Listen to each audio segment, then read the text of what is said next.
tú dijiste que no iba a haber déficit y pues te quedas para comprobar que no hay déficit. ¿Qué pasó después de las comparecencias? Pues evidentemente lo destituyeron. Y aquí está el documento que claramente explica por qué lo destituyeron. En la página 253 del informe de Cuitláhuac García, claramente dice que la deuda a largo plazo de Veracruz es de 47,371 millones de pesos. A ver, para hacer un resumen, todo lo que aquí Manuel comentó es claro, es correcto. Pagaron la deuda del IPE, pagaron el SAT, pagaron todas aquellas deudas que les obligaron. A ver, Javier Duarte dejó un caos, dejó 2,500 millones de pesos que no se les habían pagado a los municipios. Pero esa deuda no la pagaron porque quisieran, la pagaron porque había que pagarla porque había juicios de por medio. De esos 16,000 millones de pesos que redujeron la deuda, subieron 5,000 millones de pesos más. Es decir, si tú hoy en perspectiva pones, ¿quién endeudó más a Veracruz? Miguel Alemán con 3,500 millones de pesos o Cuitláhuac García. Bueno, pero hay que considerar también el dinero en el tiempo. Por supuesto, sí. Vamos a suponer que es el 30%. Pero aquí lo que preocupa es que nuevamente era una narrativa falsa. Era una narrativa que decía, estamos pagando la deuda y no estamos endeudando a Veracruz. Entonces, finalmente, por eso el secretario de Finanzas, cuando la gobernadora conoce el fondo de las finanzas, pues evidentemente lo destituye y dicen que se va a ir de candidato a alcalde a Poza Rica y pues evidentemente ni candidato a alcalde fue. Vamos con un comentario con Adrián Ávila. Posterior al comentario de Adrián, vamos a un corte comercial.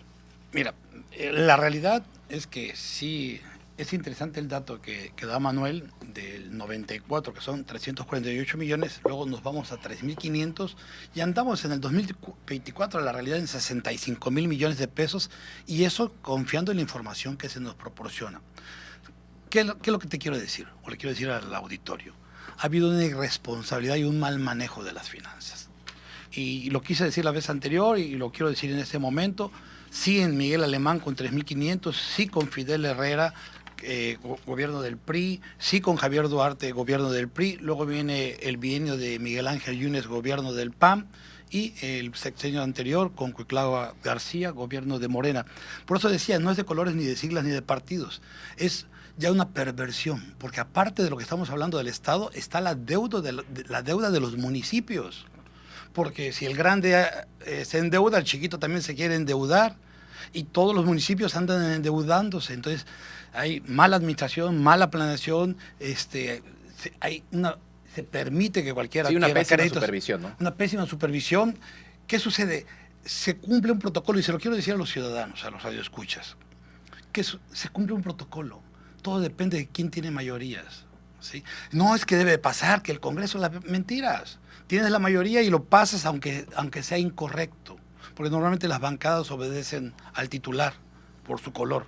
Entonces, esa es la perversión que está existiendo, y en los municipios, los cabildos y el Congreso cuando es a favor. Entonces, el Estado de Veracruz, y estamos hablando de Veracruz, pero yo creo que en todos los estados hay un uso perverso de los créditos, del endeudamiento, y no se refleja lamentablemente. Lo peor, que si fuese para elevar la calidad de vida, el bienestar, satisfacer necesidades reales, infraestructuras, salud, o algo, programa, el gobierno tiene la obligación de bien administrar y bien ejercer los recursos en beneficio de la población, y la verdad que es un despilfarro, son nóminas, es gasto directo, gasto de operación, gasto corriente. Entonces, yo creo que donde tenemos que poner la atención todos los ciudadanos es en esta perversión que hay en el endeudamiento, porque al final los gobernantes van, vienen, terminan su periodo, se van, se hace un poquito de escándalo mediático, pero los que nos quedamos con la deuda y los que se quedan atorados, Rocío Nale tiene un gran problema. A ver, ahorita Rocío Nale tiene un gran problema, puede tener toda la voluntad,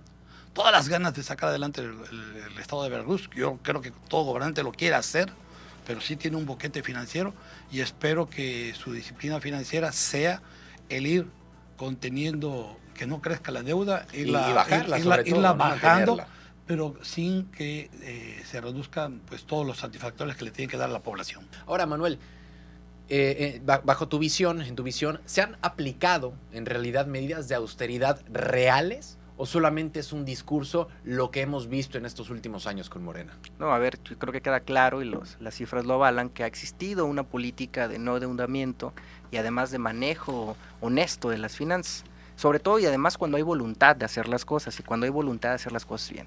Yo creo que Eso lo ha demostrado ya en estos poco más de 100 días la gobernadora Rocío Nale, el ingeniero, ha demostrado que busca ya disminuir la deuda, seguir con estas políticas de sanas finanzas y ya ha dado algunos índices. Hace poco decía ella en su informe de los 100 días que de 2018, que es donde tomamos el pasivo de la deuda más grande que ha habido aquí en el estado de Veracruz y que de ahí debemos de tomarla como parámetro para ver cuánto reduce y con qué margen, a la fecha va una reducción total del 27%, 18 a la fecha. Pero además ha permitido que las recaudaciones en el estado aumenten con perspectiva al mismo mes del año pasado. Es decir, aumentan un 18.26%, que es aproximadamente... Sin un aumento de impuestos. Así es, no. Que es aproximadamente 3.500 millones de pesos. Nos hacen pagar a todos forzosamente la tenencia a través de las verificaciones, que eso es de donde generan más recursos. Okay.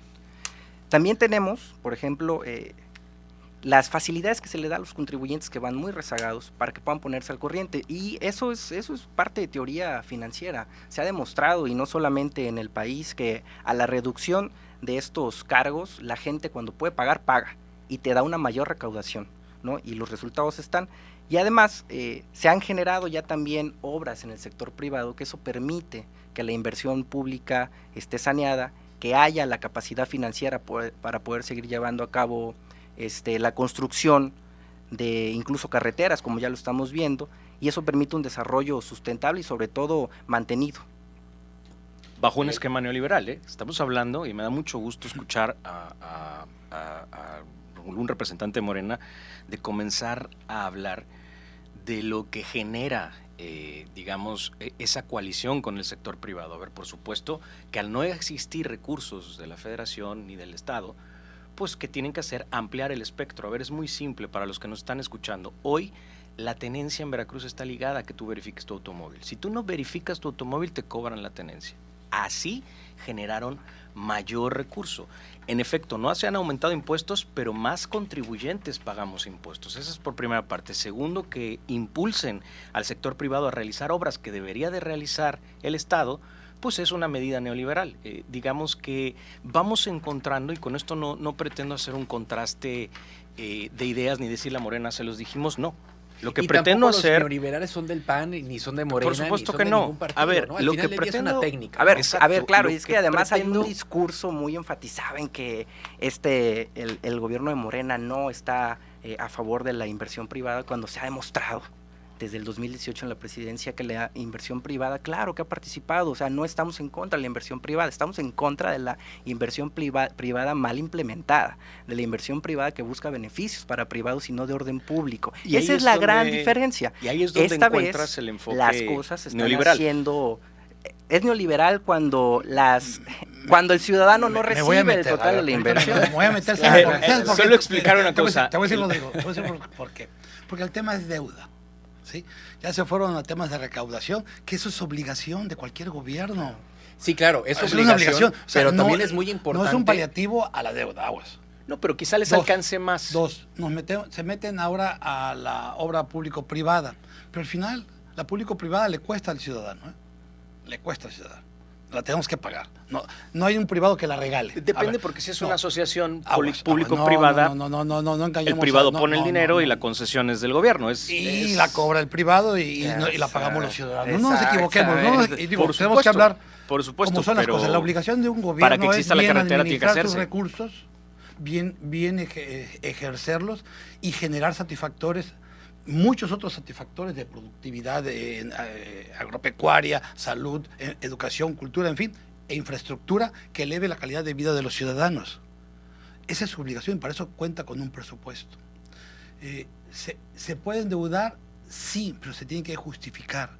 Hasta ahorita, y uno de los cuestionamientos, ahí sí me voy a las comparecencias, casi de todos, la gran pregunta les decía, escuché a Manuel que decía 7.600 obras. Yo le pedí al anterior secretario de Infraestructura y Obras Públicas, dígame una obra detonante, con visión de largo plazo, a 20 años, una obra que garantice que va a detonar una zona, sí, va a crecer. Una obra que no apague fuego, sino en realidad que sea un trampolín para la economía. O que solucione, ¿no? problemas muy locales, sino que sea una plataforma para que veamos al Veracruz del 2050 y no nos lo supieron contestar. Y te lo voy a decir, tampoco en los últimos gobiernos. Vamos a hablar de los últimos.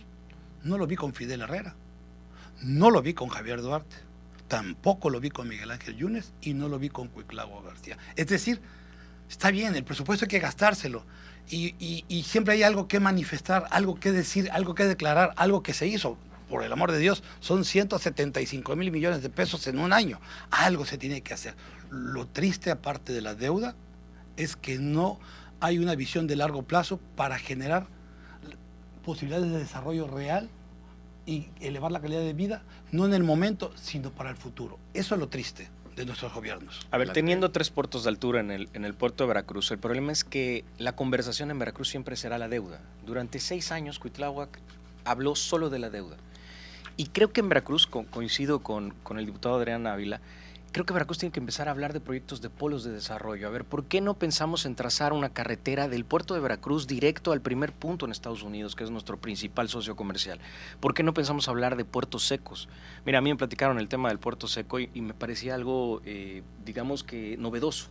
Y un puerto seco en Perote, y de repente escuchaba yo que es un puerto seco. A ver, ¿cuál es el problema hoy en la ciudad de Veracruz? Que ya no tenemos la capacidad logística, ni la cadena de frío para manejar importaciones. Es decir, llegan mercancías que tienen que salir rápidamente, por eso tenemos tráfico, por eso tenemos nuestras calles desgastadas. Evidentemente lo que hace falta es generar un puerto seco. Ese puerto seco estaría en Perote. Este es un proyecto que tienen en China, los asiáticos, y que lamentablemente este gobierno sentó a Enrique Nachón, el secretario de Desarrollo Económico, y a Cuitlagua García, con quienes tenían la intención de generar este proyecto, y solamente les llevaron un bailable y les dijeron que en Veracruz somos bien buena onda y que deberían de venir a invertir aquí. Y nunca les hablaron de carreteras, nunca les hablaron de proyectos, y evidentemente ese proyecto no ha explotado.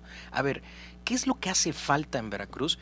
Primero, que no se tome la deuda como, digamos, un tema político. Yo aquí he reconocido lo que Manuel Rogel vino a explicar. Sí pagaron parte de los pasivos contingentes que no generaban impuestos, que no generaban costo en el tiempo, porque son deudas que se tienen con instituciones del mismo gobierno. Es decir, el gobierno federal le inyecta recursos a Veracruz y Veracruz se los regresa pagándole el IMSS, el ISR y todos estos impuestos. Pero la deuda bancaria creció 6,000 millones de pesos.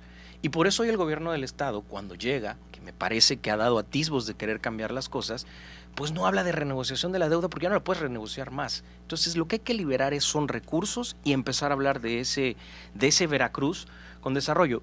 Termino con esto. Nuestro principal competidor es Guanajuato. Somos un estado que se puede comparar con Guanajuato en economía, en población. Tenemos muchísima mayor riqueza y Guanajuato ya nos está superando del lugar 5, la economía 5 en este país, a las 6. Y Guanajuato nos va a brincar sin tener todas las posibilidades que tiene Veracruz. Ahora,